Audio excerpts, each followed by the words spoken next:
Namato Ratana Tayassa. May I pay homage to Triple Gem, the Buddha, Dhamma, and the Sangha. My respect goes to my parents and my teachers.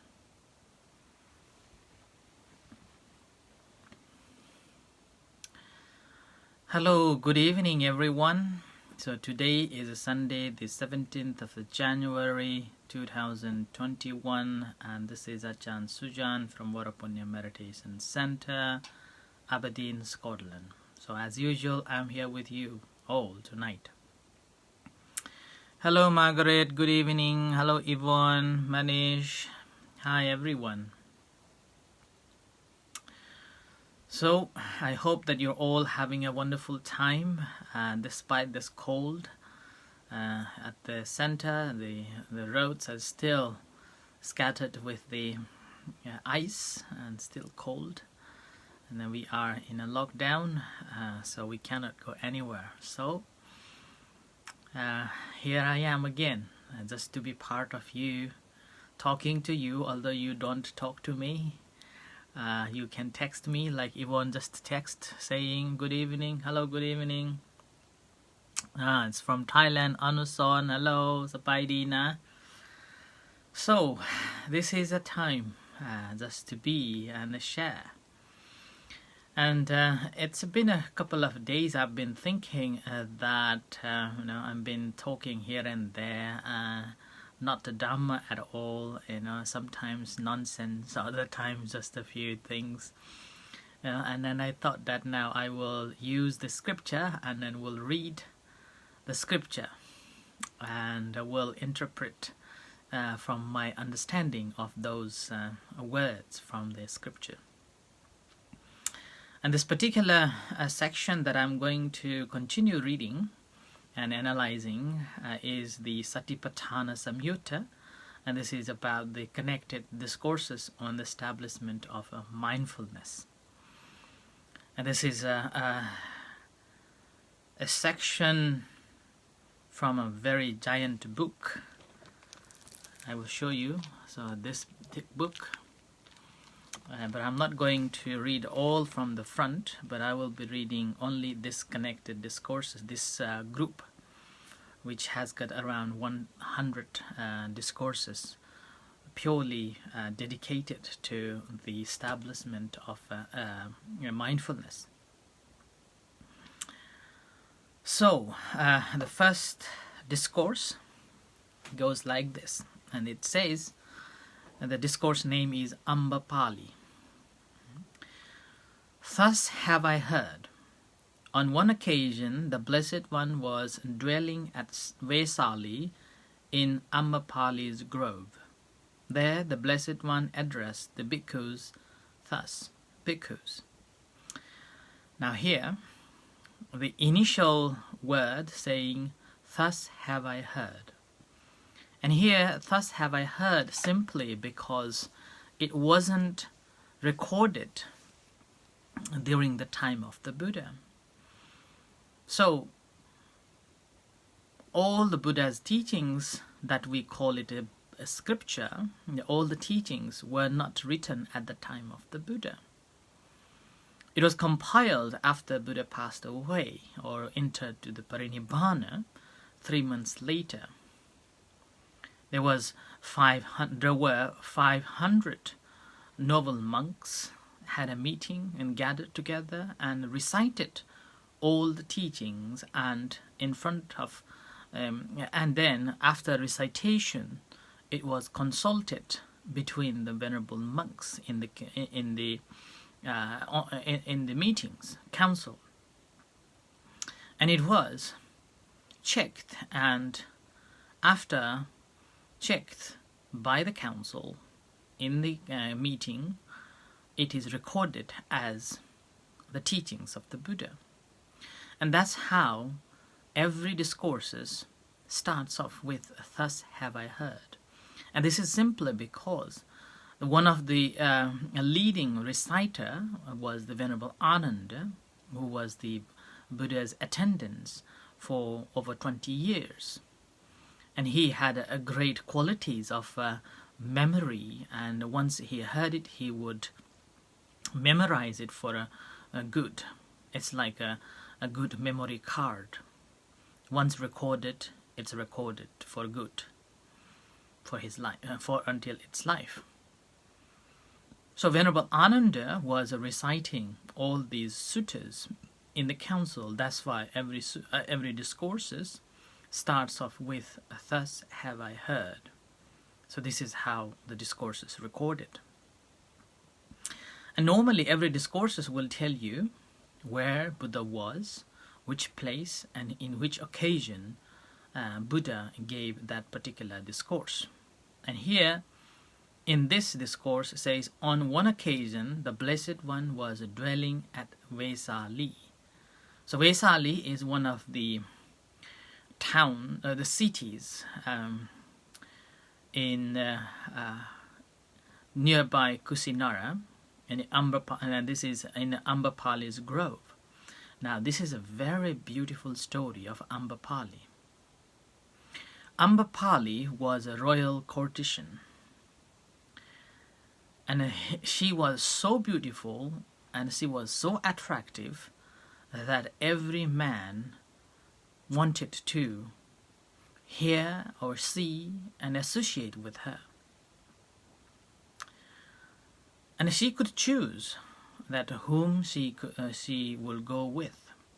And yet, because of the royal courtesan, she didn't have a choice to go with any one particular person. But she played a vital role in the country. She even went as a mediator between the two countries while the war is about to break out. And this Amrapali or Anbapali was also believed to be a daughter of a Mahanama, one of the nobles, but didn't know mother. And that she was a royal courtesan and well respected. It's like a Miss Country, like a Miss World. So she was well respected, and she had a big palace, kind of a mansion, and had a big grove. And that grove is known as Anbapali Grove. And later on, when the Buddha was on the way to Kusinara during his last moments of the Buddha, on the way to the Kusinara for his parinibbana, on the way he happened to stay in this Anbapali's grove. And when Anbapali came to know that Buddha was residing in his grove, she rushed to see him. And having paid respect, having consulted and discussed, she invited the Buddha for tomorrow's lunch, the food. And when Buddha accepted with silence, she had so much joy and so much happiness. And with that, she went back home. On the way, it happened that the nobles from the country, Vesali, the Lichavis, a group of nobles, having also heard that the Buddha had arrived in Vesali and living in Anbapali's grove, they were also rushing to see the Buddha. But on the way, in between, Lichavil nobles met Anbapali, and then having a friendly discussions, Anbapali told the Lichavis that, oh, I have invited the Venerable Lord Buddha along with the monks for tomorrow's meal. And having heard that, the Lichavi nobles felt like, oh, this is our opportunity. We are the rulers of the country. We should have an opportunity. The first opportunity to feed the Venerable Lord and the Sangha. So, noble Lichavis requested Anbapali that, their lady, would you give us this opportunity for tomorrow's meal? so that we can have a grand offering to the Buddha along with the venerable monks. Just tell us, how much would you charge for that? And Anbapali, with a great respect, she denied, and she didn't even accept, didn't even wanted to revalue the whole, this feeling of a joy and a happiness that the Buddha had accepted her invitation for the meal. So she refused. And it happened that next day Buddha went to her courtesan's mansion for the meal. And after the meal, the Anbapali, she offered this grove for the Buddha as a place for the dwelling. And this is the Anbapali's grove that is talking here. There the Blessed One addressed the bhikkhus, thus, bhikkhus. And here the Buddha simply spoke among the bhikkhus, the monks, saying, monks. And all the monks replied, saying, Venerable Sir. And then the Blessed One said in this way, Bhikkhus, this is the one-way path for the purification of beings, for the overcoming of a sorrow and lamentation, for the passing away of a pain and a displeasure, for the achievement of the method, for the realization of a nibbana. That is the four foundations of mindfulness. So here, Buddha said that these are the benefit of practice of a mindfulness. The first one is, he said that this is the way. And this is the way that lead to the purification of beings. Now here, this is the only way. And Buddha here saying that this is the way simply means once you have stepped on that path, there is no, once you have stepped on that path and you started walking on that path, definitely these are the benefits that you will receive. The first is the purification of your mind. Purification of your mind. So that basically means you are gradually purifying your minds. And what are we purifying our mind from? And that is the defilements. And what are the defilements? The defilements are the greed, the lust, the delusion, the hate, the anger, resentment. So these are the desires, the defilements that we are corrupted of. We have a lustful desires, we have a greed, we have a anger, we have a hatred, and also things what should we know, we still do not know properly. And that's why our mind is corrupted. And once we begin to practice mindfulness and we become more aware of this mind and how our mind works, how our mind dwells in, and gradually we will be able to see that any moment, every time, whenever we have this lustful desire or greed or the hate or anger, that moment, it is not what I am thinking of. So simply we are overcoming the influence from the kilesas or the defilements that is trying to corrupt us. And so that's how we will be purifying our minds. So that's why the first benefit of walking on this path is called purification of beings. And further on, the second benefit is for the overcoming of a sorrow and lamentation.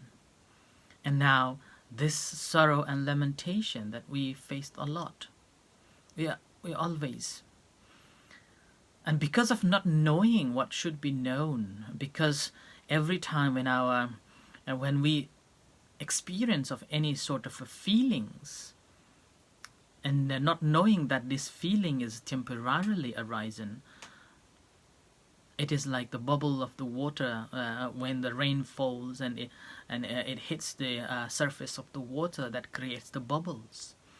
that those bubbles won't last long. And yet we take those bubbles as the reality, and it persists and it lasts long. And as a result of that, we experience of a sorrow, and also we lament on things that is gone.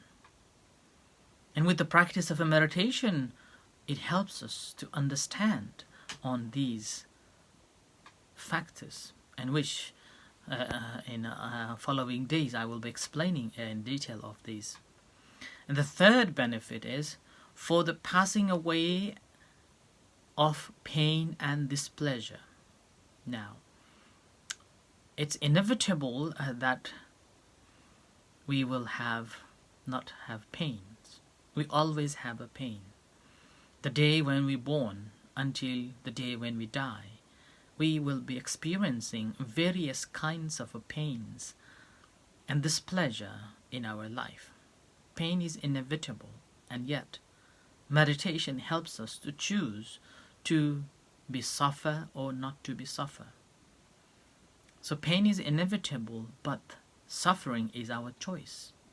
And practice of a meditation helps us to recognize that choice, and we simply overcome that pain. Like I have a back pain, and this is a chronic back pain. And I have got this for many, many years, over 20 years. And because of the meditation, I live with it, and it's not a big deal for me anymore. Whenever I feel that pain, I simply pay attention to it, and then I try to lose my muscles and would change slightly with the mindfulness, and with that pain eases off. And there is no sense of a displeasure. Otherwise, let's say if I haven't practiced meditation, every little things become a displeasure. Yeah? Pain will be displeasure, and not happening what we want will be displeasure. But because of the practice of a meditation, we will be able to see the reality and let it be, rather than experiencing the great pain and a displeasure within our body and then others. So this is, again, we will discuss following days. And the third benefit of the practice of a meditation is the achievement of the method. Now here, method, the achievement of the method. And this is very important.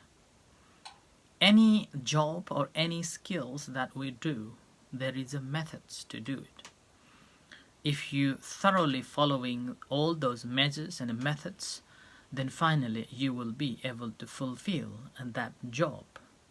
But if you are not following in accordance with that, then the job will not succeed, or even just crumbled away. Like, suppose nowadays you can buy different shelves or different tables, or even you have to assemble so many things when you buy nowadays. It comes with the tools, and it comes with the manual. And whenever you got those items, simply you have to assemble it, and you have to go through all the methods that it's written in the manual. And once you are following it in correctly, and finally it will bring to the success. And this is again the same in the practice of a meditation, that we have to follow the method correctly in order to get the benefit of it, benefit out of it. Otherwise we will not. And again, in terms of this following methods, there is another discourse coming couple of later after this one, which probably will take a couple of days to come to that sutta, that discourse. And this is basically, again, sometimes people want to know and they ask for the method, but they will not practice And then for the sake of knowledge, they will come back and ask, but never implement it in their practice. Then it's like simply you got the menu, but you don't know how to make that food. It's like you have a cookbook and you read all those papers, all those instructions that this much of a heat, this much of a salt, this much of this and that ingredients you put it, and then you will have this delicious dish. Just reading it again and again, you may memorize it, but if you haven't practiced, then obviously you won't know how to make it. So that's why this is achievement of the method is the fourth benefit. And then the last one is for the realization of Nibbana. Now, this is the path. Once you have started walking, end of the day, you will be attaining the Nibbana, which is the ultimate happiness, which is the state of a unconditioned, unborn state. It's something like an island that we know, but we haven't seen it. But we have stories of in a kind of a deserted island that someone has written stories about it. And it's fascinating that how beautiful that island is. But we haven't got any device or any plane to take us to that island yet. And this Nibbana is also similar to like that.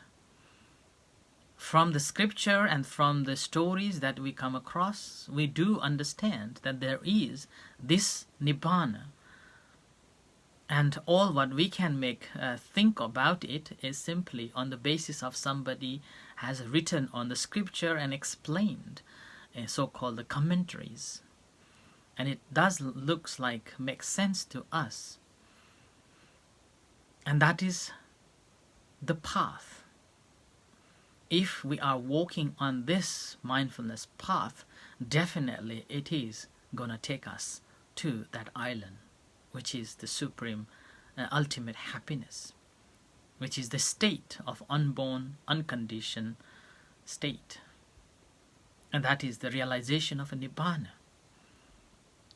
And it says that what is the path? Yeah. So that is the four establishment of mindfulness. Yeah, for establishment of a mindfulness. And this is called satipatthana. This is one of the famous, probably the wide translated and widely used in different forms, and it doesn't matter whatever you are hearing about mindfulness, whether it's a secular or whether it is Buddhists, it is all come down to this satipatthana discourse. Yeah? Satipatthana. Sati means mindfulness, patthana means establishment. Upatthana or attaining, establishment, a foundation. So this is the four foundations of mindfulness. And what for? Here, bhikkhus, a bhikkhu dwells contemplating the body in the body, ardent, clearly comprehending, mindful, having removed covetousness and displeasure in regards to the world. So this is the first mindfulness practice. The first one is contemplating the body in the body. Now simply aware of your body, establishing your mindfulness by being mindful of your own body, how it is, in which state this body is. That's why whenever we start meditating, the first practice is to sit comfortably and observe the body, how your body is, and how whether you are sitting comfortably or not, and then in a relaxed position. And as you relax your body, what happens is that your mind slowly relaxes, along with the body relaxation. And when your mind relaxes in the present moment by aware of this body, all what you will be mindful of is the breath. So it's beginning to contemplate on the breath. And further on, the practice of a contemplation of the body, further on aware of the sitting, walking, sleeping and standing, and then the minor activities that we do is stand up, moving, wearing a robes, wearing a clothes, eating, cleaning, and these also become a part of a practice. So we become more aware of this bodily contemplation. Further on, not only that, we have to practice in an ultimate sense that this body is made out of 4 elements, which is subject to decay, and it again changes gradually. It's become a loathsomeness. And with this, the second contemplation becomes much easier, and that is the saying, he dwells contemplating feeling in feelings, ardent, clearly comprehending, mindful, having removed covetousness and displeasure in regards to the world. And the third, he dwells contemplating mind in the mind, ardent, clearly comprehending, mindful, having removed covetousness and displeasure in regards to the world. And the fourth, the last one, he dwells contemplating phenomena in phenomena, ardent, clearly comprehending, mindful, having removed covetousness and displeasure in regards to the world. So these are the 4 foundations of a mindfulness that we have to practice. And today I have just given you the overview of the satipatthana, and tomorrow I will be explaining further on in these the words, the important words like the ardent, clearly comprehending, mindful, having removed covetousness and displeasure in regards to the world. So I will talk to you tomorrow and following days on these topics. So thank you everyone for listening and joining with me. This is the Satipatthana Samyutta, and we'll end here tonight. In a few moments time we're going to have a evening chanting and a guided meditation. You are most welcome to join with us. Until then, good night and see you shortly. Sadhu. May the Buddha Dhamma Sangha bless you. Sadhu.